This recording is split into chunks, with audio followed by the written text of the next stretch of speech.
क्या आपने सुना है, एक बेटे ने अपने ही मां का सिर काट दिया था, और वो भी भगवान कहलाने वाला बेटा परशुराम।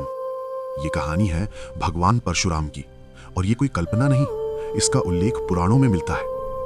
कथा के अनुसार उनके पिता थे महर्षि जमदग्नि और माता थी रेणुका। एक दिन माता रेणुका नदी से जल लेने गई। वहां उन्होंने गंधर्वों को जल क्रीड़ा करते देखा। एक क्षण के लिए उनका मन विचलित हुआ। ऋषि जमदग्नि अत्यंत तपस्वी थे। उन्होंने अपनी दिव्य दृष्टि से ये जान लिया। क्रोधित होकर उन्होंने अपने पुत्रों को आदेश दिया, अपनी मां का वध करो। सोचिए कैसा क्षण रहा होगा वो। बड़े भाइयों ने इनकार कर दिया, लेकिन परशुराम, जिन्होंने अपने पिता को गुरु माना, उन्होंने बिना प्रश्न किए आदेश मान लिया और अपनी कुल्हाड़ी से माता का सिर काट दिया।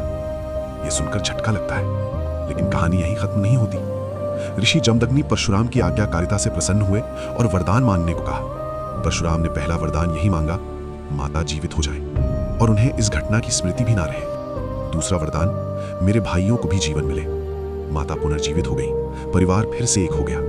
ये प्रसंग आज्ञा पालन और तप की शक्ति का प्रतीक माना जाता है, न कि क्रूरता का समर्थन। अब सवाल, परशुराम के हाथ से कुल्हाड़ी क्यों नहीं छूटी? कथाओं में वर्णन मिलता है कि यह कुल्हाड़ी स्वयं भगवान शिव से प्राप्त थी।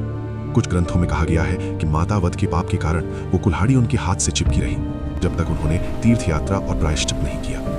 जब उन्होंने पवित्र स्थलों में स्नान किया, तब वो दोष दूर हुआ और कुल्हाड़ी अलग हुई।